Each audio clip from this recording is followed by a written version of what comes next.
Fala galera, sejam bem-vindos ao primeiro episódio do De Propósito. Eu espero que seja uma aventura incrível vocês estarem aqui conosco e para esse primeiro episódio, uma pessoa da qual eu sou fã e que fala de tudo, tem capacidade para dialogar sobre vários assuntos, uma pessoa que tem a educação dentro da sua jornada e que entendeu que é isso que o move. Hoje, para esse primeiro episódio, eu recebo o meu querido Edgar Monteiro, que vai participar conosco desse primeiro episódio. E Ed, obrigado antes de mais nada, seja bem-vindo. Espero que você se sinta à vontade aqui conosco. Super à vontade. Com você, me deixa super à vontade. Muito obrigado, legal, viu? Muito legal. Prazer imenso estar aqui e tenho certeza que serão momentos incríveis. Muito bom, muito bom. A gente queria assim. Antes de mais nada, eu quero agradecer o Gui, que está por trás. O Gui. Que é o nosso diretor de vídeo. Não tem uma câmera pro Gui, mas o Gui tá ali fazendo a mágica acontecer. Para esse primeiro episódio, eu acho que tem muita coisa que a gente vai aprender, vai evoluir. É um projeto, mas eu não acredito que a gente constrói nada sozinho. Jamais. E hoje a gente vai construir um episódio muito legal. Por isso que eu quero salientar e dizer aqui todo mundo que está participando, fazendo essa coisa acontecer. Obrigado a Mari, que também entendeu muito bem a nossa ideia de logotipo, tudo muito novo e nada melhor que uma pessoa flexível que pode falar de design, pode falar de edição, pode falar que nem o Ed aqui, mas tem muito assunto pra gente tocar nessas próximas horas. E aí, Ed, a gente já vem falando há longo tempo, né? A gente se conheceu num processo seletivo no passado. A pauta era Londres, até então, né? Inglaterra. Não deu certo um lado, mas deu certo o caminho, que eu acho que é mais importante. Sim. Como é que você tá hoje? Tá tudo bem? O que você tá vivendo nesse momento agora? Chegou agora recentemente dos Estados Unidos. Como é que você tá, cara? Mais uma vez, obrigado. Né? É um prazer imenso poder estar aqui e falar um pouco da minha vivência, da minha história. Porque eu creio que as histórias conectam. E isso é muito importante. Sim, acabei de chegar de Miami. Atualmente, eu estou com alguns projetos que todos acabam caminhando por aquilo que eu acredito, é o propósito. O propósito de educar, de alcançar cada vez mais pessoas e através da educação, seja ela formal ou informal, que as pessoas possam transformar não somente os seus negócios, mas a sua vida. E às vezes eu brinco que o trabalho acaba sendo um passatempo, porque o verdadeiro propósito está na conexão com as pessoas. É isso que realmente fará a nossa grande diferença. Então hoje eu tenho um projeto de um salão de beleza em Miami. Temos também uma distribuidora de cosméticos que iniciamos em outubro do ano passado. Bom, a minha carreira toda foi dentro do segmento de beleza profissional e continua sendo. Confesso que ainda não me vejo fazendo em outra área ou qualquer segmento que seja, porque vale lembrar, abre aspas aqui, uma curiosidade, minha mãe é cabeleireira, então eu cresci dentro de um salão de beleza. Eu não sabia. Cresci dentro de um salão de beleza. O meu filho mais velho, o Luiz, é barbeiro. Então você vê basicamente a minha história desde da primeira infância gira em torno do segmento de beleza profissional. Mas eu fiz contabilidade, estudei administração e acreditava que a área das exatas seria um caminho. É pro lógico. E aí, de repente, eu me vejo na área da beleza, na qual a lógica existe, mas o que não é tangível, o emocional, aquilo que é percebido, a beleza de cada um é valorizada dentro daquilo que é possível ser visto por um cabeleireiro, por um olhar artístico. Então, assim, é quase que filosófico a área da beleza. A área da beleza, o que é beleza, né? O que é beleza? Quando eu trabalhava no Museu Brasileiro da Escultura, me diziam, mas o que é arte? Arte pode ser um monte de coisa. Me fala uma coisa. Sim. Quando você entrou pro mercado de trabalho, já foi que no salão da tua mãe? Ou não teve nada a ver? Não, cara, é impressionante. Teu pai também, talvez fizesse coisas bem Poxa, diferentes. vale a pena contar então essa história rápida. Primeira oportunidade de trabalho foi através do CIE, Centro de Integração Empresa-Escola. Aos 15 anos, não sei se vocês já ouviram falar. E foi numa concessionária da Fiat. E eu fui lá para a concessionária, a princípio para ser estoquista, aos 15 anos de idade. Depois me deparei com a oportunidade de ser um vendedor de peças de automóveis. Ali, vendas. Ali ainda, passando já para o segundo grau, na época, fazendo um curso ali na época era o curso técnico de contábeis, né? Eu nem sei se ainda existe isso. Mas olha que interessante, eu gostava das exatas, ainda gosto, e me via seguindo a jornada nesse período.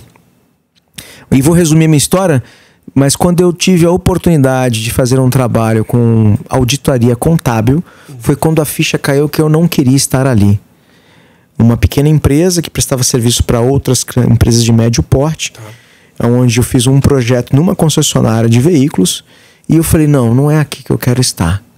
E comecei a me aplicar a novas vagas na área de vendas, e vou resumir, foi quando eu me candidatei a uma vaga técnico de vendas. E aí surge a área do cosmético profissional na minha vida. Você tá com o perdão, assim, só pra gente pensar em timeline. Quando você fala assim, eu não gostaria de estar aqui, você tá com quantos anos? Olha, boa pergunta, 22 anos. Já tinha uma certa... Foi uma experiência, sabe aqueles momentos na vida que você para, olha ao seu redor, olha no seu ambiente, olha as pessoas e fala, acho que não é aqui. Não sei se todo mundo já passou por isso. E você falou, não é isso. E eu vou ter sem insistência. Sem resistência e nem insistência, né? E aí eu pensei, bom, eu vou precisar olhar outros caminhos. E aí uma curiosidade sobre essa mudança da minha carreira. Num sábado à tarde, na praia, eu decidi listar todas as coisas que eu gostava de fazer. Você mesmo? Eu mesmo. Do nada. Do nada. Existe alguns momentos na minha vida que eu faço esse exercício. E foi muito importante. Ao longo dos meus 48 anos, eu fiz esse exercício 3 ou 4 vezes, se eu não me engano. Esse foi o primeiro. Onde eu listei todas as coisas que eu gostava de fazer. E ao olhar aquelas coisas, eu disse qual a posição ou função que se enquadraria bem nessa daqui. A área de vendas. E eu disse que muitas vezes vendedores vão para o segmento porque são simpáticos, expansivos, gostam de conversar. E eu digo que eu fui para a área de vendas por uma escolha. Eu escolhi estar na área de vendas, com base nas coisas que eu realmente gostava de fazer. Então o negócio que é força sua, a comunicação, porque a ferramenta do vendedor é ser comunicativo. Né? Eu acho que depois isso vai linkar lá na educação, mas a coisa da comunicação, todo mundo que fala bem, o pai, a mãe, o tio do pavê, fala assim... Esse menino devia ser vendedor. Ele fala muito bem, ele devia ser vendedor, né, cara? Porque você precisa gerar credibilidade para quem está te ouvindo, você precisa influenciar nas pessoas que estão te ouvindo e defender bem as suas ideias, né? Acho que esse é um ponto importante. Mas sim, eu escolhi estar na área de vendas e essa escolha foi fundamental. Foi quando eu olhei para o mercado de trabalho, saindo totalmente da área de exatas e falando, vou me candidatar a vagas na área de vendas. O primeiro passo foi na indústria farmacêutica, que na época eu trabalhava na Unimed como auxiliar contábil. Puta, você mergulhou mesmo? Fui, comecei, mergulhei, sim, continuei, né? Eu fiquei como auxiliar, depois assistente, aí tirei o meu CRC do Conselho Regional para poder assinar os balancetes da época, as conciliações bancárias. E eu ainda gosto das exatas, tá? Eu consigo analisar um DRE direitinho. Como empresário, tem que bater o DRE lá e fechar a conta. Dá para fechar a conta. E não consegui oportunidades na área da indústria farmacêutica, mas não desisti e continuei me aplicando até que chegou uma grande indústria de cosméticos que sou muito grato por toda a minha história, toda a construção, na qual uma grande empresa é uma escola para qualquer profissional e pessoal também. Tá? Eu creio que as grandes organizações, se fizermos uma analogia, por exemplo, com grandes organizações como as Forças Armadas, o Vaticano, qualquer grande instituição, é uma escola pessoal e profissional. Com certeza. Né? E é muito válido para a nossa construção. Né? Apesar que, abre aspas, eu digo que papai e mamãe é que formam o ser humano, mas a sociedade depois ajuda. Lógico. Dá um ajuste. O ambiente contribui. Né? Contribui. E se depois você ter essa oportunidade de estar numa grande empresa, com certeza vai fazer muita diferença. Vocês são todo de certa forma, estava na Unimed, já era uma empresa de um porte forte. Sim. E é uma empresa grande até hoje, né? Na ocasião. É uma empresa fundada por médicos, né? E aí, posso fazer uma piada, Giovanni, assim, descontraída, né? Existiu uma discussão entre o advogado e o médico. Você já ouviu falar dessa discussão? Não. Eles estavam discutindo qual era a profissão mais importante. né? E o médico, obviamente, diz: eu sou a posição mais importante porque eu salvo vidas. E o advogado diz: eu sou o mais importante. Faça alguma besteira na sua profissão, quem vai te livrar sou eu, advogado. Erra pra você ver.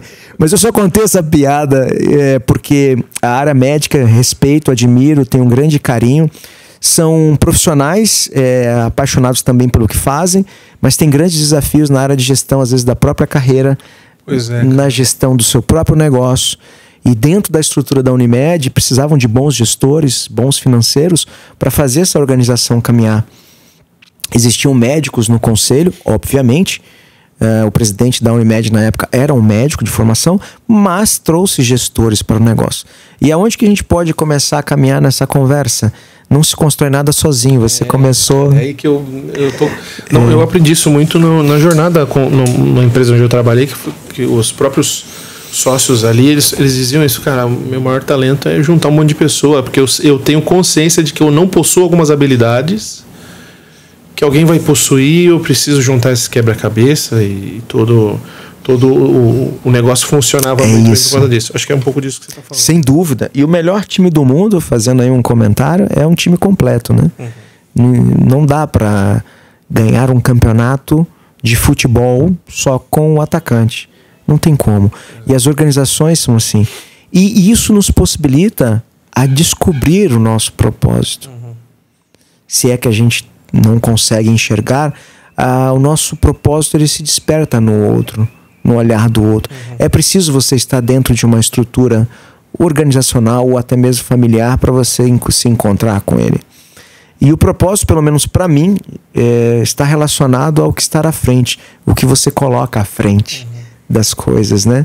Eu digo que eu tenho uma mentalidade muito orientada para o futuro.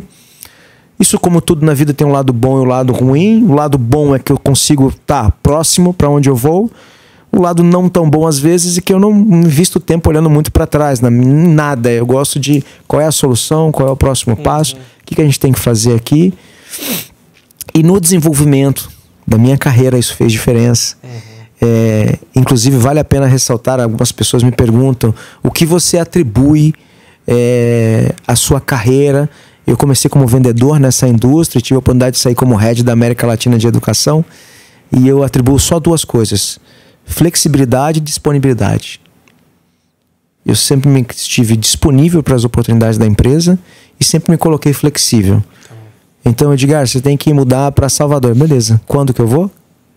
Olhando para frente, para frente, para frente. Ah, você tem que ir agora para Belo Horizonte. Tá bom, quando? Que dia? Tenho tempo para ficar? Não tenho? Qual é a posição? Mudou um monte de vezes. Foram em 10 anos, eu mudei 5 vezes. Puta, 2 anos. Você ficava 2, 3 anos em cada região. E foi uma história incrível, porque eu diria que isso me possibilitou a estar tantos anos, 22 anos numa mesma empresa. É uma jornada, hein? É uma jornada. Ô Ed, me fala uma coisa.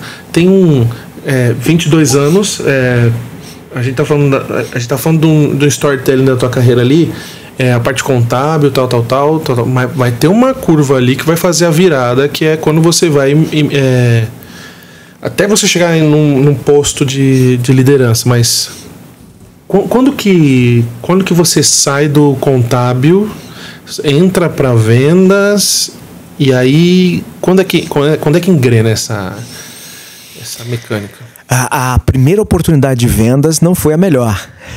Foi vender o quê? Eu trabalhei numa empresa, não vou citar nome para não dar marketing, mas era uma empresa de fixação. O que é uma empresa de fixação? Vende parafusos, porcas para linhas automotivas.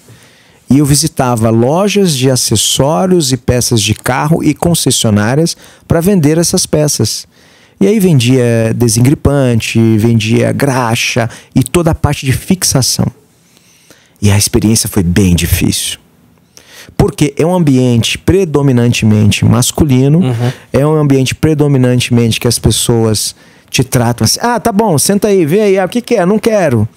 De cadeira? Chá de cadeira, espera, briga, aí o chefe da oficina não vai te atender agora. E o que isso tem a ver com a situação que criou um desafio aqui? Antes eu estava numa área médica, contábil, sentado no escritório. Vinham até você. Vinham até você. E aí eu passei por todas as fases que eu acho que boa parte dos vendedores passam. Pensar em desistir, desistir do dia de vendas, de tantos nãos que você recebeu. Cansaço físico, eu falo que a posição de vendedor precisa ter disposição física. Mental e emocional. Não dá para dizer, não, eu consigo passar o dia visitando clientes. Um dia tudo bem, passe 6 dias visitando 10, 12, 15 clientes e recebendo apenas um sim durante o dia. É terrível, porque e fora que assim, você não está visitando talvez o cliente que você gostaria de visitar. Sim. Por conta de trato, coisas que acontecem nos bastidores. Eu não sou muito romântico com venda não, cara. Você fala, não, porque se você toma um chá de cadeira é porque você está permitindo que isso aconteça.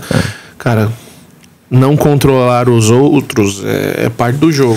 E você vai aprendendo. E aí vale a pena ressaltar, Giovanni, que houve o segundo momento que eu parei para refletir sobre a minha vida. Tá. Por mais que eu estava claro que eu queria estar na área de vendas, eu descobri que esse não era o ambiente que eu queria estar. Segundo momento. É muito legal você frisar isso, porque já é a segunda vez que você percebe que você arrisca. Porque quem vê o Ed hoje? Sou empresário em Miami. Esse daí deve ter acertado desde a primeira, né? Não é que... Não. O Gui fez uma piada agora. Quem vê corre, quem vê close não vê corre, né? Que é o negócio. Aí mas não corre ainda. E posso te dizer, errei muito. A minha meta é só 51% de acerto, não é nem 100%. Uhum. E gostaria de agora poder falar aqui, pedir desculpas a todas as pessoas que trabalharam comigo, que eu errei com elas. Provavelmente. Foram muitas, principalmente no meu processo de aprendizado, como clientes e equipe. Mas esse segundo momento de reflexão que eu decidi, eu quero estar em vendas, não quero estar num ambiente como esse. Uhum. E eu decido mudar novamente. Só que antes de mudar, eu fiz uma reflexão. Então em que ambiente você quer? Procure uma empresa que possa estar dentro daquilo que você acredita, né? Uhum. Então cheguei a procurar novamente a indústria farmacêutica, não deu certo. Fiz um processo seletivo para Gerdau, a parte de ferragem, de grandes construções. E finalmente chegou uma indústria que quando eu cheguei no meu primeiro dia, após contratação, eu falei, poxa, gostei desse ambiente. E o meu primeiro mês, eu lembro até hoje, o primeiro mês de resultado eu fiz 91%, nunca mais esqueci do objetivo. O gerente me liga e fala assim, o que é que você fez? Eu falei, eu trabalhei, saí de casa, visitei cliente e vendi. Ele falou, mas esse resultado não havia sido feito antes. Eu falei, não posso falar sobre antes. Ele falou, tá, mas você acha que a sua experiência anterior te ajudou? Eu falei, muito. Antes eu era quase que chutado das oficinas de carro. Hoje eu sou recebido com água, café, senta, aguarda um pouquinho. Porque tinha uma marca forte uma grande marca. E o ambiente do segmento de beleza é um ambiente agradável, as pessoas te recebem bem, são educadas, acolhedoras. Então imagina um pouco essa experiência. Eu estava tendo que vender num ambiente hostil. Hostil para mim naquela ocasião, né? E vou para um ambiente extremamente amigável, cortês, educado. Foi maravilhoso. Eu tinha prazer de visitar 10 salões, 12. Então, em alguns anos, a primeira sensação de agora eu acertei. Agora eu acertei. Deu tiro certo. E aí eu falei, cara, se aqui eu acertei... em 3 anos eu recebi um convite para ser gerente regional. Eu tinha 27 anos só. Foi a primeira equipe que eu assumi com os 27 anos de idade. Peço desculpa para eles. Tínhamos... a primeira vez a gente nunca esquece. Eles também não devem ter esquecido. Não. Nossa, eles não esqueceram de mim. Foram 6 vendedores e 2 educadores na época. Era da Bahia, da Bahia até Manaus. Era a equipe da venda direta e um distribuidor, que depois deixou de ser uma distribuidora e nós tínhamos a venda direta também. Ed, pessoas, eu acho que agora a gente começa a entrar, acho que na linha da liderança. Uhum. E deve ter muita gente que é líder assistindo a gente ou que vai assistir a gente nos próximos momentos. Algumas pessoas dessas que você ia liderar talvez fossem os seus colegas de trabalho até 24 horas antes do seu reconhecimento, da sua promoção ali. Como é que foi isso pra você ali? Desafiador. Desculpa te atrapalhar. Normalmente eu bato muito isso na tecla, porque alguns líderes chegam na posição de líder e eles começam a descobrir que possuem a necessidade de serem amados. E aí a gente vai começar também a falar, acho que, de liderança, gestão, como foi esse exato momento, como talvez a consciência de não ter a necessidade de ser amado, ou de ter, talvez, porque talvez você percebeu ali naquele primeiro momento como líder que tinha uma necessidade de ser bem visto, bem quisto, e começou a flertar com as suas emoções. Olha, com o seu comentário surgem várias coisas na minha mente. Primeiro foi conter o meu ego, né? Com apenas 3 anos como vendedor, e um vendedor bem sucedido com os resultados, promovido a gerente, 27 anos numa nova cidade, eu achava que eu era o melhor do mundo. Bateu. Com certeza, né? Eu achei que eu era o melhor do mundo e os meus colegas tinham que seguir a minha orientação. Então o primeiro ponto foi o meu ego, o segundo ponto foi sair da posição de execução e ir para a posição de influenciar e treinar pessoas para que elas possam realizar isso, inspirando confiança. Mas aí eu já vou te dizer, Stephen Robbins, no livro Comportamento Organizacional, ele diz que a relação entre líder e liderado existe uma expectativa paternalista. Puta merda, concordo. O Simon fala isso também. Né? E eu de repente me dei conta que as pessoas esperavam de mim, na verdade, a proteção, a segurança. E eu falava, mas por que eles querem isso? E aí eu descobria que para ser aceito por eles, eu precisava proteger, gerar credibilidade, dar visão. Então ali aos 27 anos foi um turbilhão de coisas que foram me surgindo. E por isso que eu peço desculpa à primeira equipe, porque na primeira equipe eu não me tornei líder. Eu fui me identificar com alguns princípios de um líder 4 anos e meio depois com a segunda equipe. 4 anos e meio depois. Tanto é que hoje, quando eu observo alguns líderes de primeira jornada, a minha experiência diz que ele precisa aí de 3 a 5 anos de desenvolvimento. Porque você sair, Giovanni, do papel do cara que executa para ir para o papel, vou admirar a execução do outro e vou ajudar ele a fazer, não é uma tarefa fácil. Normalmente, o histórico, eu não sei se eu concordo necessariamente como é a cultura da elevação do líder a si a líder a outros nesse primeiro nível, que é normalmente o cara que assume essa liderança, principalmente em vendas, é o cara que era o vendedor top. E o grande hiato que nasce aí é que você construía todos os seus resultados a partir do seu trabalho e agora você precisa começar a construir seus resultados a partir do trabalho dos demais. E para largar o osso. Como? É a questão do... Ele não é tão bom quanto... O ego, ele pode gritar na tua cabeça sobre isso. Nas minhas primeiras experiências de acompanhamento com o time, houve casos de eu pedir para o vendedor assim, só um minutinho. E eu assumi a negociação. Ou seja, tirando toda a credibilidade do trabalho, sem orientação, sem apoiar. E foram grandes aprendizados. Esse é um grande erro. Porque eu priorizava o quê? O resultado do negócio. Que a minha mente estava treinada para isso. Resultado pelo resultado. Pelo resultado. Não importa se os corpos vão ficar no meio do caminho, o importante é ganhar a guerra. E aí, obviamente, você chega em conclusões que desliga pessoas te odeiam, pessoas não querem que você esteja ali. E aí você começa a olhar para si e falar, ok, então como é que faz isso? Cara, você sabe o que é fogo? Eu adoro ler. A gente tava falando sobre isso, né? Você falou sobre a quantidade de livros. Eu adoro a leitura, mas quando eu pego um aprendizado na minha vida que é quando eu fiz a faculdade de RH, eu não estava no RH. Então não adianta você ler. A vivência, ela é um negócio... A vivência. A teoria se rende à prática. A vivência é o melhor caminho. E o melhor feedback é você ver alguém executando, estando na posição em que você estava. É ver alguém fazendo aquilo que você fazia antes. Por que eu digo isso? Precisamos ter uma inspiração. Precisamos ter alguém nos apoiando, nos ajudando. Muitas vezes os líderes de entrada, que eu digo, a primeira posição de liderança, eles vão para aquela posição sozinhos, sem um suporte, sem um amparo. E às vezes sem mesmo ele ter condições de estar lá. Como você disse, eu sou um ótimo vendedor e às vezes sou promovido para ser um líder. Hoje, com maturidade, eu vejo, se vamos promover um gestor, um gerente, ele já demonstrou atitudes, comportamentos, pensamentos e resultados para uma próxima posição? Se ele não mostrou, ele não vai, cara. Ele pode ser o melhor. Por quê? um líder dá sinais de que é um líder.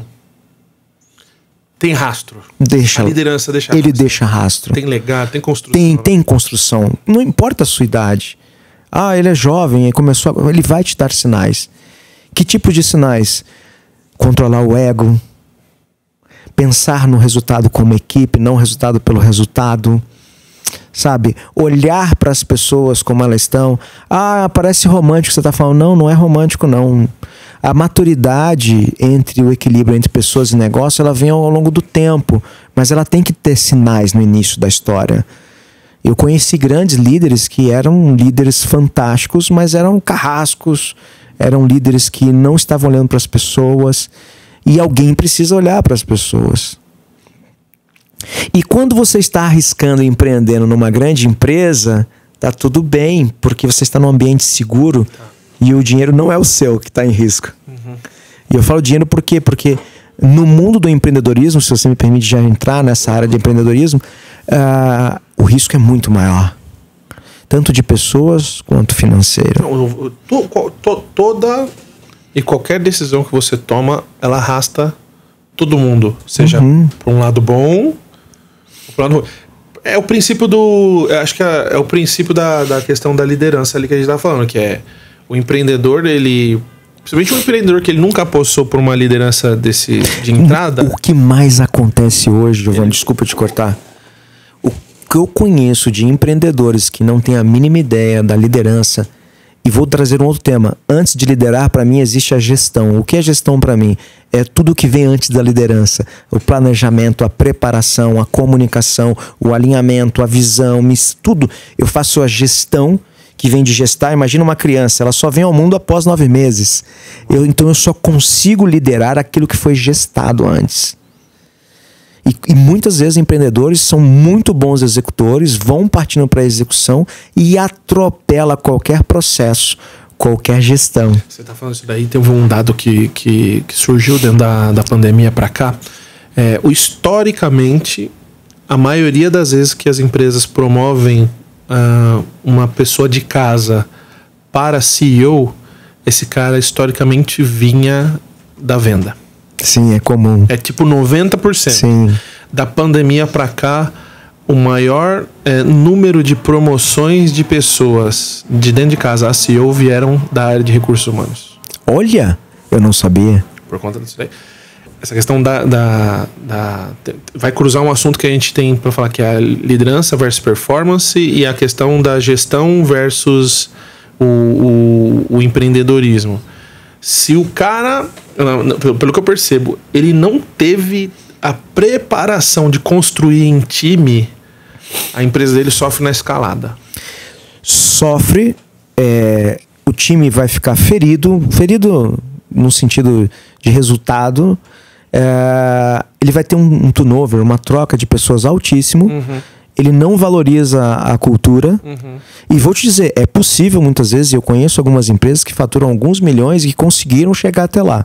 Mas quando você olha o lastro de pessoas boas que não foram retidas, pessoas boas que não estão mais na empresa, quando você olha, cara, não tem como essa empresa ir além. Matou muita gente assim, foi ficando no rastro. E não dá para você negligenciar. Eu sei que temos que ter foco na execução, a empresa vive de resultados. Perfeito. Mas quem são os líderes que estão conduzindo seus resultados?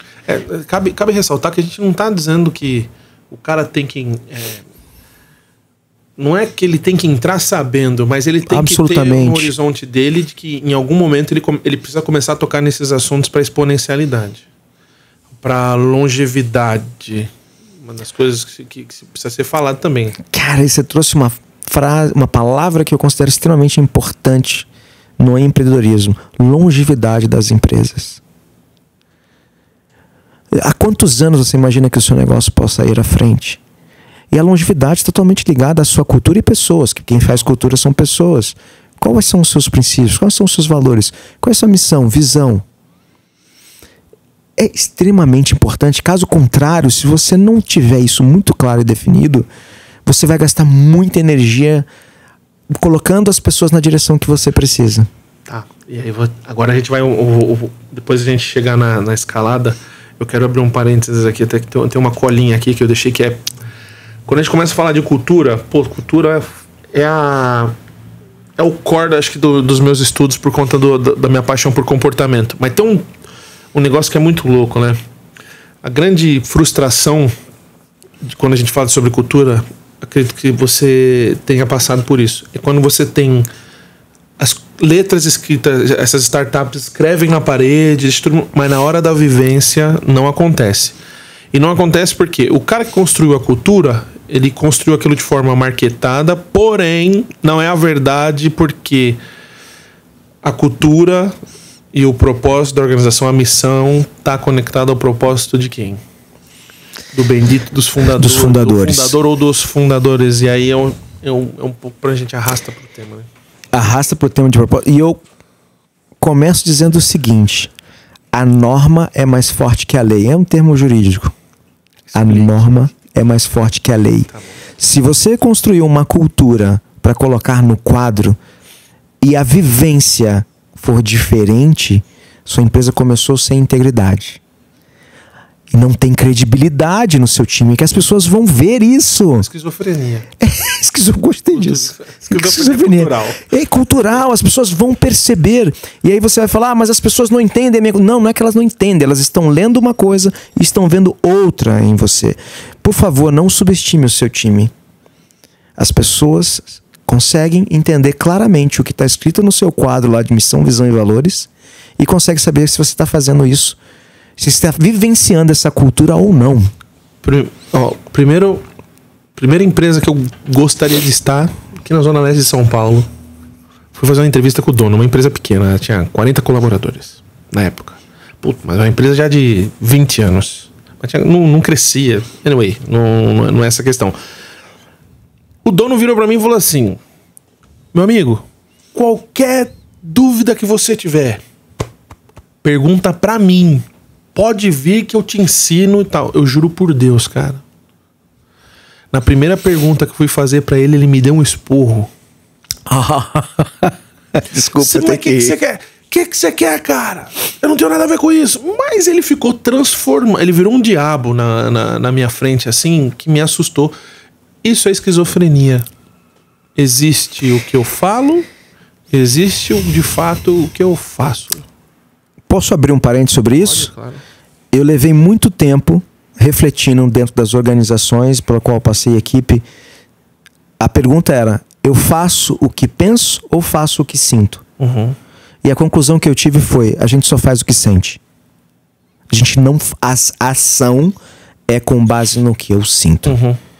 Se eu tiver congruência, se o que eu penso, sinto e faço estiver em harmonia, vai estar tudo alinhado. Tá. Senão, o que vai acontecer? A esquizofrenia. Uhum. E muitas empresas não vivem a cultura e os valores que elas descrevem. E vou falar uma coisa: você está muito romântico, né, Edgar? Nem todo mundo é perfeito, não dá para viver. Não tem problema não viver. Tem problema não comunicar. Que olha, não estamos em construção da nossa cultura, time. Esses são os nossos valores. Gostaria de pedir que nós possamos vivenciar esses valores. Quais são os comportamentos esperados para que isso aconteça? Comunicação. E vai dar muito ruim no começo. Vai dar muito ruim. E assim, se você está agindo diferente daquele do seu discurso, fale por que você está agindo diferente. Tem que explicar. A grande dor é que, assim, nós somos escravos da nossa palavra. Tem um sócio da empresa onde eu tô hoje, que é o seu João. Ele fala assim: uma palavra dada e uma flecha lançada não voltam atrás. É melhor não falar, cara. Nós somos uma empresa que o respeito prevalece. Aí você vai lá, um ambiente agressivo e hostil. Não, eu não quero ninguém. Talvez hoje, na sociedade, nós não queiramos estar num ambiente assim por questões de sanidade. Mas eu não posso dizer que é certo ou que é errado, meu brother. Só eu não falar. Só não falar. Não venda uma coisa que você não vai entregar. Eu não sei quem escreveu essa frase, mas foi algum filósofo ou psicólogo que é: dono do que cala, escravo do que fala. Dono do que cala, escravo do que fala. Grava isso, anotem aí. Grava isso. Você será dono do que você não fala e será escravo daquilo que fala. Acho que foi Freud, não sei. Na cultura, na longevidade da sua empresa, as pessoas vão gravar o que um fundador, o que um gestor disser, porque a imagem, lembra do que nós dissemos? A expectativa paternalista. Eu espero que esse gestor, que esse líder, possa estar me guiando numa direção que faça sentido para essa organização. E é o que a gente espera do pai, normalmente. O cara que me guia moralmente, o cara que me guia socialmente, me civilize, né, de certa forma, de dentro para fora. Mas o ponto que eu queria agora trazer era assim: como a gente fala muito sobre o propósito, não existe uma receita de bolo para que você em algum momento tenha uma virada de chave. Isso pode acontecer intencionalmente ou pode acontecer naturalmente. Mas o que eu achei legal? Hoje você empreende no Brasil e empreende fora do Brasil também. Eu queria abrir primeiro eu tenho uma curiosidade que é: quais são os desafios de empreender no Brasil e empreender fora do Brasil? Eu não tenho clareza sobre isso. Eu queria primeiro trazer essa questão. Mas também tem uma questão de você vender e tem a questão de dar lucro. Olha que coisa maluca. Excelente. Eu acho que Deus não erra. Eu tenho uma... Na verdade, assim, eu vou falar eu acho porque às vezes me falta fé para entender as coisas, mas na consciência de que Deus não erra, eu acho que você ter entrado para contabilidade lá no passado tinha uma razão de ser, o que é vender. Sim. E o que é volume é vaidade comparado à liquidez. Olha, nossa, que pergunta. Eu vou responder de uma outra forma. Tá bom. Sua receita precisa ser maior do que seu ego. Tá bom. Ego é o volume. Olha lá na tradução de emocional lá. Ego é o volume. No empreendedorismo é o volume. E vou te dizer, eu vou de encontro e contra a gestores e empreendedores que dizem a empresa vive de vendas. Desculpa. Olha pra lá, a empresa vive de lucro. Tá. Porque é aquilo. Lucro. A longevidade da sua empresa está na rentabilidade, na linha final, no EBITDA. E as empresas precisam de rentabilidade. E que deixar de ter margem rentável precisa ser uma escolha. Quando eu decido reinvestir no meu negócio, quando eu quero escalar, quando eu quero melhorar isso. E pegando o gancho que você disse, Deus não errou, o meu primeiro negócio, em 6 meses, eu pausei ele. Às vezes eu digo que quebrei, mas depois eu olhei, não, eu não quebrei, eu pausei. Eu olhei para 2 anos à frente e vi, eu não vou conseguir fazer isso. Paro agora, antes que eu me machuque mais. Que é a responsabilidade do gestor do negócio. Gestão. Talvez me faltou, alguns empreendedores vão dizer, faltou coragem, é que você tinha um plano B. Não, amigo. Eu tive cautela. Ah, mas você poderia ter conhecido. Sim, talvez sim. Mas eu fui fiel aos meus princípios. O princípio era: eu preciso preservar o time, eu preciso preservar aquilo que eu idealizei. A ideia continua, o propósito, o objetivo desse negócio continua. Talvez não seja eu que vá realizar, e não tem problema nisso. Mas falar de desafios, para não perder a sua pergunta, né, de empreender no Brasil isso é uma curiosidade que eu tenho. Empreender nos Estados Unidos. Sou um menino do empreendedorismo, né? Eu acho que como empreendedor sou um bom executivo. Ainda não teve a passagem. Eu estou há 2 anos empreendendo. Tem uma coisa que é comum Brasil e Estados Unidos: mão de obra. É realmente um desafio, tanto no Brasil quanto nos Estados Unidos. Achar pessoas. Pessoas. Tá. E o segundo fator que eu diria é que nos Estados Unidos a mão de obra de entrada, que eu diria, para nós brasileiros, ela é cara. Então o salário mínimo no estado da Flórida está em 2.780, se não me engano, dólares. A gente estava de piso. Né? É o piso. Quanto? 2.786 dólares. Em torno de 33 mil dólares no ano. Cara, 10 pau.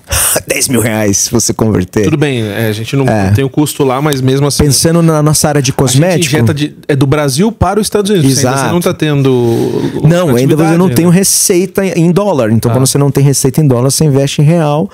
Então, um vendedor da área de cosméticos, hoje, eu tive com o CEO de uma marca semana passada em Miami e validei esse número com ele. Ganha em torno de 3.500 a 4.000 dólares mês. Né? Então você imagina um vendedor $4.000 para uma empresa brasileira investindo lá fora. Você precisa de mais de um. Você precisa de pelo menos 3, talvez, dependendo da sua região. Então tem um desafio com a mão de obra, tem um desafio com essa internacionalização, então os custos em dólar são altos. Para você, os centros de distribuições nos Estados Unidos são caros para você deixar sua mercadoria parada lá. No Brasil hoje você tem muitas outras opções que se tornam muito mais simples. Agora, o que é muito positivo nos Estados Unidos, as coisas acontecem realmente muito rápido, tá? A parte burocrática. Muito mais simples. Abrir uma empresa, fazer uma exportação. Por exemplo, nos Estados Unidos não existe KNAI. A minha empresa faz o que eu quiser fazer. Ela só precisa ser uma empresa. Precisa ser uma empresa. É uma LLC ou uma Corp. Tem duas formas. A LLC seria uma LTDA, talvez, e uma Corp. Você tem lá o famoso lucro presumido ou lucro real, coisas bem simples. Não estou explicando aqui, mas assim, é muito mais simples que o Brasil. Tá bom. Muito mais simples. O imposto de uma LLC gira em torno de 7,5% a 8%. E você vai fazer o seu trabalho de venda e vai pagar 7,5%, tá tudo certo. E depois, os sócios pagam o imposto no final do ano na pessoa física. Do IR dele. No IR dele. Tipo isso. Mas é exatamente isso. Você tira os lucros da empresa, faz o repasse para os sócios e os sócios pagam no imposto de renda deles no final. Então é muito simples abrir uma empresa assim, em 2 horas no site, abre uma empresa nos Estados Unidos, começa a operar. O americano ele está muito preocupado realmente no pagamento dos impostos. Ele quer saber que você realmente está fazendo da maneira correta. Tanto é que os contadores nos Estados Unidos têm uma ligação direta com o governo, né? Onde eles, em alguns casos, eles podem auditar as empresas, porque eles têm que ter esse vínculo com o governo, porque ele quer assegurar de que a sua empresa esteja correta, né? Então, do ponto de vista empresarial, eu diria, se torna mais simples os Estados Unidos, muito mais simples. E o americano, ou até mesmo o latino, no caso Miami, você tem 73% da população latina, as coisas fazem muito mais rápido o negócio. Vamos. E uma outra coisa que eu percebo que eu gostei muito de fazer negócio nos Estados Unidos. No Brasil, muitas vezes você vai fazer um negócio, você precisa se explicar muito, se justificar muito e mostrar que você tem lastro para provar que você pode fazer negócio com aquela pessoa. O americano ele não duvida muito de você, não. Ele acredita no que você está falando. O que é para fazer? É isso, taraná. Quanto custa o seu produto? X. Ok, pode embarcar. Traz. E vamos. A distribuidora começou assim. Eu estava com um distribuidor de uma marca de cosmético. Apresentei para ele um produto que eu acreditava que existia oportunidade nos Estados Unidos. E perguntei a ele se ele vê possibilidade daquele produto. Ele disse que sim. O produto era vendido por tonelada. Eu pensei comigo, né? Vou perguntar para ele quantos quilos ele compraria. E eu já na cabeça pensei, ele vai pedir só uns 200 quilos. Ele falou, acho que umas 2 toneladas eu posso pedir. Ali surge uma distribuidora. Caceta, porque você já precisa ter condição de trafegar tudo isso pra lá, né? Sim, mas olha que interessante. O que me despertou a distribuidora ali? Eu falei, esse cara tá vendo alguma coisa que eu não tô vendo no mercado. E olha a decisão dele, é rápido. Você venderia 2 toneladas de um produto aqui no Brasil, assim, em 2, 3 de conversa? Você nunca viu, talvez. Talvez sim, mas... E o outro lado dessa moeda nos Estados Unidos é aquela frase, I don't care. O americano também realmente não se importa com você. Já passei por uma experiência diferente de eu chegar atrasado numa reunião e ele falou assim, você está atrasado, não importa. Eu ia explicar aquele jeito pra você. Poxa, desculpa, eu estava aqui, blá, blá, blá, blá. Você está atrasado, vamos lá. I don't care. E é literalmente I don't care mesmo. Eu não me importo com você. Eu não me importo, não me importo de verdade. Aí fala, o americano ele é frio. O americano, ele tá focado na vida dele. E você cuide da sua. E é um choque, é um choque isso pro latino, né, cara? É um não choque. Vou dizer, nem pro latino, eu vou dizer pro brasileiro. Sim. Porque quando você vai pra Argentina aqui do lado, você vê que os caras já têm essa distância um pouco maior. Sim. Ou uma conexão maior com o I don't care, o que você falou. Por que eu levei a conversa pra esse lado? Porque quando a gente começa a falar de propósito, as pessoas começam a achar que a gente tá sentado embaixo de uma árvore com um livro o dia inteiro pensando quem sou eu no universo e tal.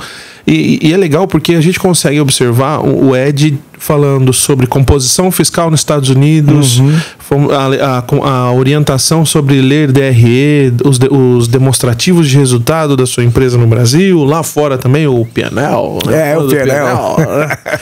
E, cara, ao mesmo tempo, tudo que está sendo feito está sendo conduzido por um porquê.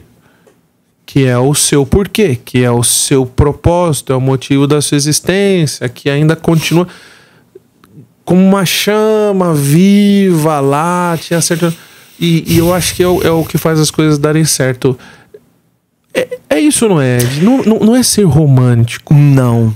É ter claridade do que você realmente veio fazer nesse mundo. Tem 2 perguntas que eu me fiz. Por que eu nasci e pra quê? Eu nasci pra ser feliz. Com certeza. E não abro mão disso. E se a vida é minha e é minha responsabilidade, essa vida é minha responsabilidade de ser feliz também. E me incomoda quando eu estou triste. Eu fico irritado comigo. Tipo, você não tem motivo para estar triste. E o para que eu faço isso? É para também tornar a vida das pessoas ao meu redor melhor. Então, o meu propósito eu vou utilizar a minha experiência, o meu conhecimento, para que as pessoas que possam estar perto de mim estarão melhores e terão sucesso nos seus negócios. Eu só penso nisso. E a gestão e a liderança ao longo da minha carreira foram o meu treino, foi o meu estágio para conseguir fazer isso. Porque não dá para viver propósito sem conhecimento também, né, gente? Vamos combinar. Né? Tem uma preparação. Né? Até você encontrar o seu propósito, eu sinto, é a minha história, tá?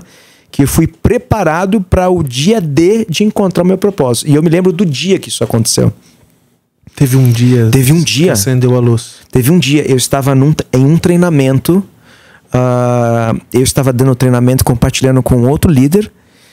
Fizemos uma dinâmica. Uma dinâmica chamada dinâmica dos 8 elementos da natureza, que mostra um pouco a parte comportamental. Não sei se você já viu, vale a pena depois pesquisar essa dinâmica, ela é muito legal. E eu, de repente, olhei para as pessoas, no término da dinâmica, olhei a volta de todo mundo assim, né? E falei para mim mesmo e falei em voz alta: eu preciso disso para ser feliz. Isso é propósito. Caraca. Eu preciso disso para ser feliz.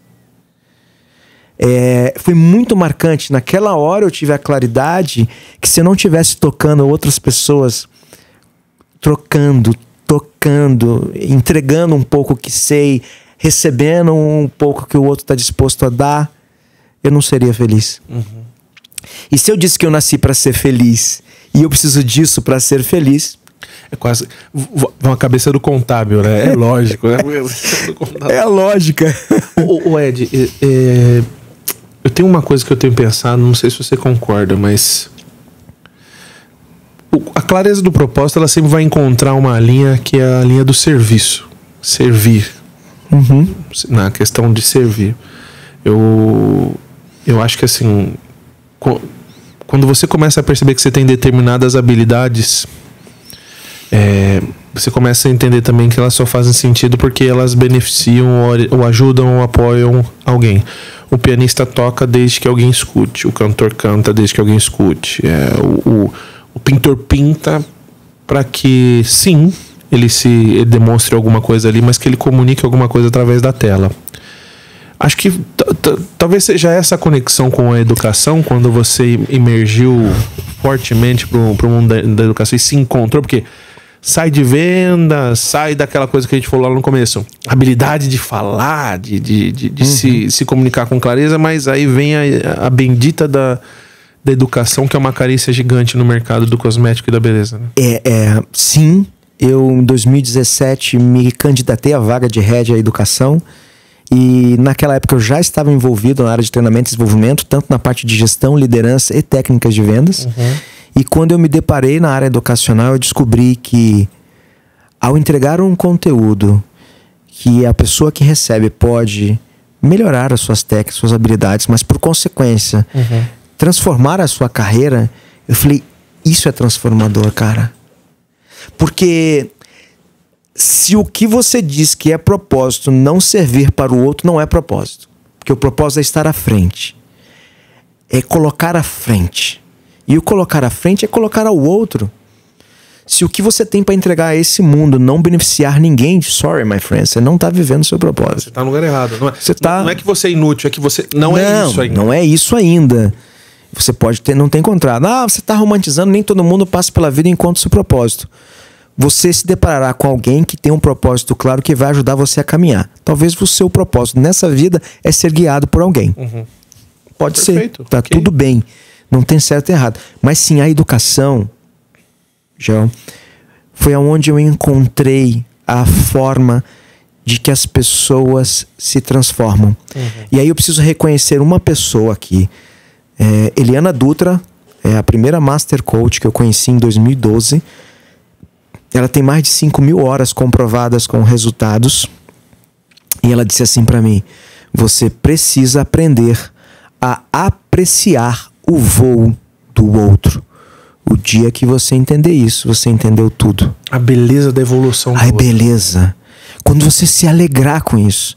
Então, quando você... Vou dar minhas experiências. Quando eu dava um treinamento em técnica de vendas, que eu ia a campo e o cara falava assim pra mim: pô, eu usei aquela dica que você me deu, cara, fez toda a diferença na minha vida. Cara! Que lá, merda, mano. O coração fazia assim. Aí você fala: é ego. Não era ego não, cara. Transformou a vida do cara. Eu me alegro em ver a transformação dele. Eu não me alegro porque eu fiz isso. Eu me alegro porque ele se transformou.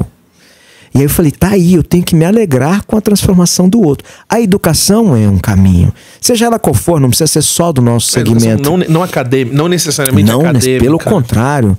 Pelo contrário, abre aspas aqui, eu acabei de verificar os dados. Google, Wikipédia, mas depois eu quero validar. Pouco mais de 30% dos americanos tem graduação. Estamos falando que um dos países número 1 do mundo, a graduação não é prioridade na decisão. E os cursos livres são caríssimos. Um curso de formação em cosmetology para você ser cabeleireiro nos Estados Unidos é $17.000. Que não tem efeito universitário. É tipo um técnico. É um curso técnico. Senai. E no Brasil custa de 3 a 5 mil reais. Nos Estados Unidos, um cabeleireiro precisa de uma licença aprovada pelo board. Você tem uma prova que é definida pelo board, que regulamenta as profissões, assim como o arquiteto, engenheiro e etc. E ele regulamenta também a profissão de cabeleireiro. Onde eu quero chegar com isso? Seja qual for a forma, formal ou informal, se desenvolva. Não esteja na mesma posição de entendimento, conhecimento e expansão da sua mente. Eu posso dizer hoje, sou viciado nisso. Talvez até uma obsessão por esse... Que não é tão bom, tá? Minha esposa me ajuda a pensar sobre isso sempre. Ela é psicóloga e ela diz assim: calma, nem tudo tem que ser desenvolvido. Há coisas que precisam estar onde estão. Os meus filhos às vezes assim, dá pra ser só pai, não dá pra pensar em que tem que ser melhor. O melhor pai possível.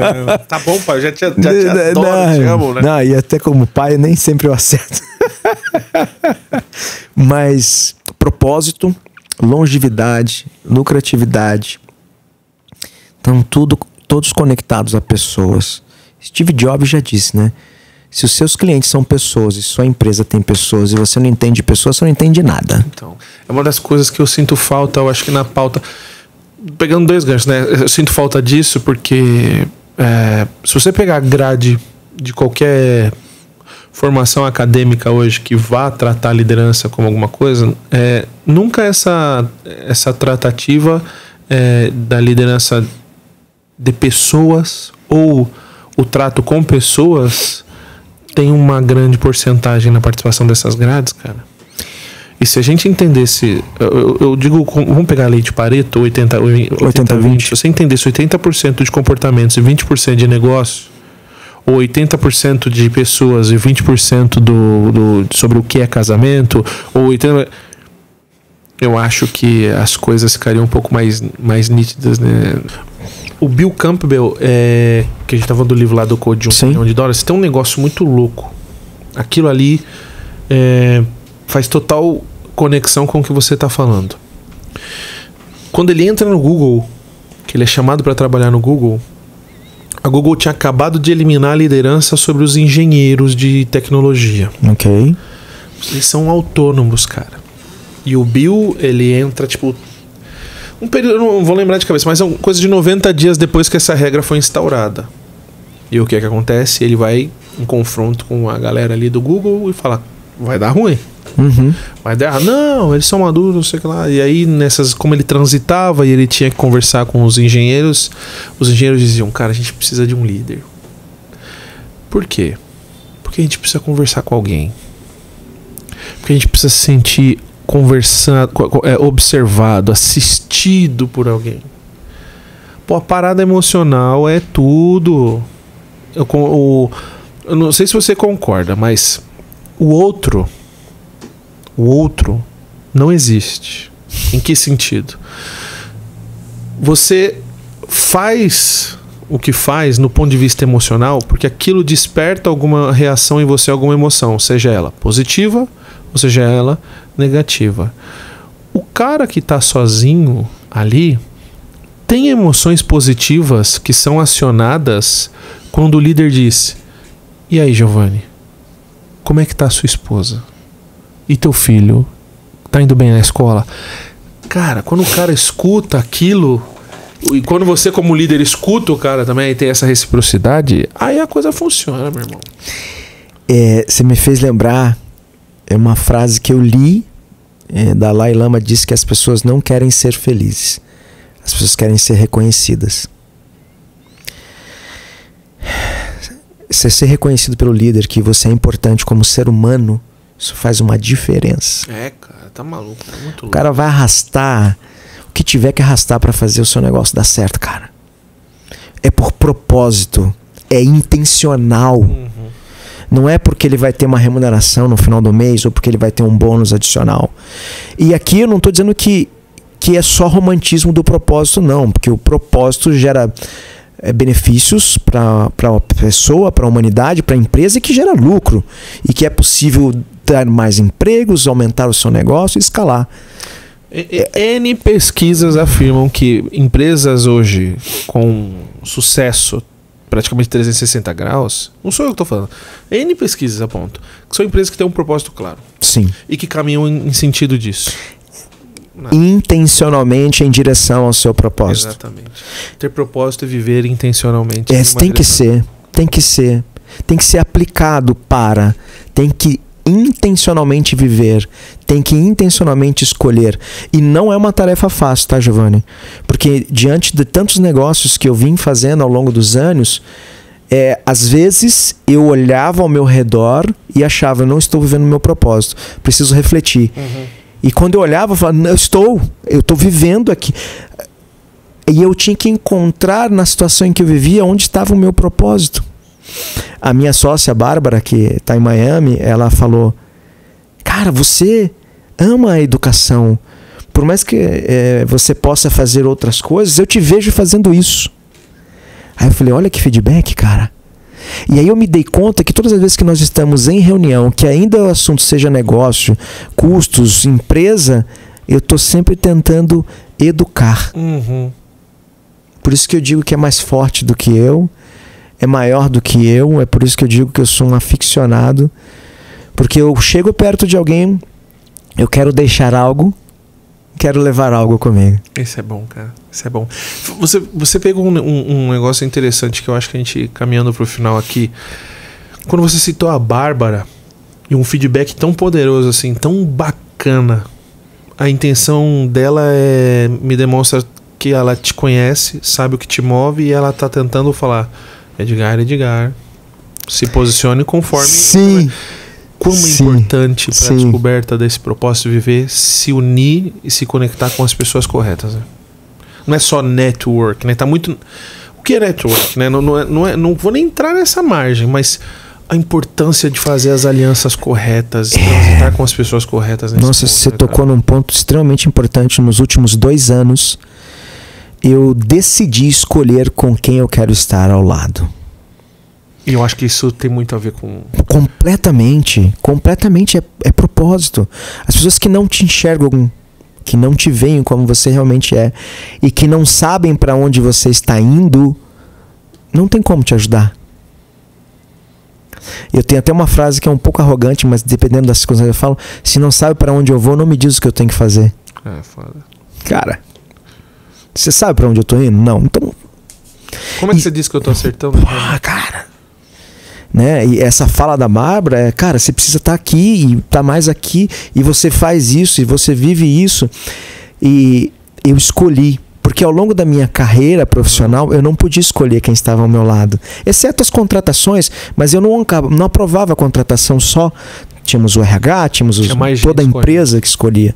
E quando eu decidi, foi uma decisão sair do mundo corporativo, eu falei, a partir de hoje eu escolherei todas as pessoas com quem eu quero estar ao lado. Isso é top, porque, cara, se você... Mas é duro, tá? Porque às vezes você tem pessoas muito estratégicas no negócio que você fala assim, cara, essa pessoa, ela é estratégia, mas eu não vou estar com ela. As habilidades dela não me levam para a direção, ou o que ela tem não se conecta. Eu me identifiquei muito com as duas palavras que você me disse no nosso bate-papo em off aqui, né? Integridade e reciprocidade, cara. Isso para mim. Isso é muito forte para mim também. Que legal. É muito forte, cara. Nossa. Quando eu falo assim, uma pessoa íntegra e uma pessoa recíproca, eu falo, caraca. Puta, isso é um tesão de fala, andar com aquela pessoa. Você não quer nada, você só quer estar com ela, só a presença. É isso. Eu quero estar aqui com você. E o que a gente precisa fazer? É atravessar a rua, é pular uma montanha. Eu sei que eu vou com você, cara. Tem muita gente... quando a gente fala de propósito, é que às vezes a gente... tá muito em voga isso no mundo corporativo, mas como talvez a gente vá falar ao longo dos próximos tempos aqui, através do canal, com pessoas que não tem nada a ver às vezes com o mundo corporativo. Às vezes o cara tá na terceira... no terceiro setor e tal. Mas acho que o propósito ajuda a escolher com quem você vai casar, como você vai educar seus filhos, como você professa a sua fé, se as suas orientações políticas fazem sentido ou não fazem sentido. A sensação que eu tenho é que o mundo nunca clamou por essa resposta como ele clama agora.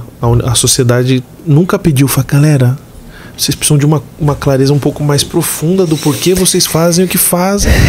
Porque cada vez mais as buscas, ou melhor, a busca por uma razão maior de viver está presente entre nós. A questão vamos lá, Revolução Industrial, que eu trabalhava para pagar conta e criar meus filhos, já não é mais só sobre isso. Porque conquistar uma casa, conquistar um carro, se tornou algo relativo. Eu preciso de carro ou eu posso andar de Uber a pé, de moto ou de metrô, ônibus? Antes, ter um carro era questão de status, era questão de que eu me tornei bem-sucedido. Hoje não é mais. Não é mais. E o que isso tem a ver com o propósito? Mudou alguns valores e percepção sobre os valores. E aí eu falo assim, então, o que eu estou fazendo aqui nesse mundo? O que eu estou fazendo aqui? O que eu estou fazendo nesse mundo, cara? Não, eu vou casar, ter filho, tá, isso aí... Ok. E para as pessoas que estão à sua volta, não vou nem falar humanidade, vai, mas as pessoas à sua volta. Eu brinco assim, que as pessoas que se aproximam de mim, elas jamais sairão da mesma forma. Ou é pior, ou melhor. A sua equipe, a primeira equipe que saiu mal. Saiu mal. Me perdoem mais uma vez. Uma das coisas que eu sempre falo assim, o que eu quero que esteja na minha lápide? Aqui jaz. Ou não tem como definir. Sabe, você foi uma água com açúcar, um café com leite na sociedade. Eu acho que uma pessoa que não vive para experimentar a máxima potência das suas habilidades, do seu talento, que ela não se gaste, não se desgaste para isso, ela perde tempo. Muito. Porque eu acho que o tempo, ele é a unidade, a esteira para onde você vai transitar na busca intencionalmente dessa evolução. Para mim isso é evoluir. Cara, você fez um comentário, despertou um gatilho, prometo que vai ser rápido, porque eu sei que a gente tem que encerrar. Até os meus 32 anos de idade eu descobri que eu trabalhava incansavelmente para provar ao meu pai que um homem honestamente poderia ser bem sucedido financeiramente na carreira. Meu pai tinha disparado uma frase que foi um gatilho para mim, pelas frustrações da carreira dele, e dizia que um homem honesto não poderia ser bem sucedido. Uau. Eu tomei aquilo num jovem rapaz para dentro de si e saí vivendo. Aos 33 anos me dei conta que eu trabalhava para provar ao meu pai essa possibilidade e eu decidi devolver isso para ele. Chamei o meu pai e disse: pai, a partir de hoje eu não trabalho mais para te provar nada. Eu trabalho porque eu gosto de fazer. E ele falou: filho, sinto muito, eu não esperava que você estivesse trabalhando tanto por isso, mas tem um presente que você me deu. O ser humano que você está se tornando. Continue assim. E o que eu quero que esteja na minha lápide? Que as pessoas não chorem no meu enterro, que olhem e falem assim: esse cara, mano, ajudou muita gente. Caralho, da hora. Esse cara, meu, ajudou muita gente. O ser humano que eu quero me tornar ainda. É isso que pra mim realmente tem valor. Eu brinco que as demais coisas é pra passar o tempo. Só pra tomar pra nossa atenção. Pra passar o tempo, mas é pra continuar se conectando, continuar vivendo. Não é tão fácil quanto eu falo, não é tão simples, mas é uma força que nos move. Eu falo nos move porque todos nós temos um porquê e um pra quê nesse universo. Se não encontrou o seu, não tem problema. Se não encontrar também, não tem problema, porque essa é uma busca intencional. Total. Ed, falando em encontrar, como é que as pessoas te encontram nas redes sociais? Uau, cara? perfeito. Deixa aí, vai aparecer na telinha de vocês aqui, o Gui vai colocar. Perfeito. Tudo bonitinho, mas fala aí pra gente, como é que a gente encontra? O meu Instagram é o meu nome, Edgard Monteiro, EDGARD Monteiro. Eu costumo compartilhar algumas coisas, algumas reflexões, são ideias e sensações que eu compartilho quando eu acredito que realmente possa fazer a diferença na vida de alguém. Legal. Ed. Obrigado. Galera, a gente eu que agradeço. O Ed Monteiro, agora que já somos mais íntimos. Já somos íntimos. Sobre o propósito. Muito obrigado por tudo que vocês estão fazendo conosco e por nós também, os apoiadores. Obrigado ao Gui mais uma vez. Valeu, Gui. Que esteve aqui. E, pessoal, por favor, sigam a gente nas redes sociais. O meu é @Giovanni Benítez, com 2 S no final. E também o Instagram do nosso podcast De Propósito Podcast, @De Propósito Podcast lá no Instagram e nas demais redes sociais. Esse foi o nosso primeiro episódio, vem muita coisa boa por aí, a gente vai construir muita coisa juntos para que a gente torne tangível e ajude vocês e nos ajude também, porque quando a gente fala, a gente aprende e relembra sobre o que de fato é o nosso propósito e que essa chama nunca se apague e nos ajude a mudar esse mundão de meu Deus que é onde a gente vive. Obrigado, Ed, mais uma vez. Valeu, galera. Valeu, galera. Até a próxima. Até. Valeu.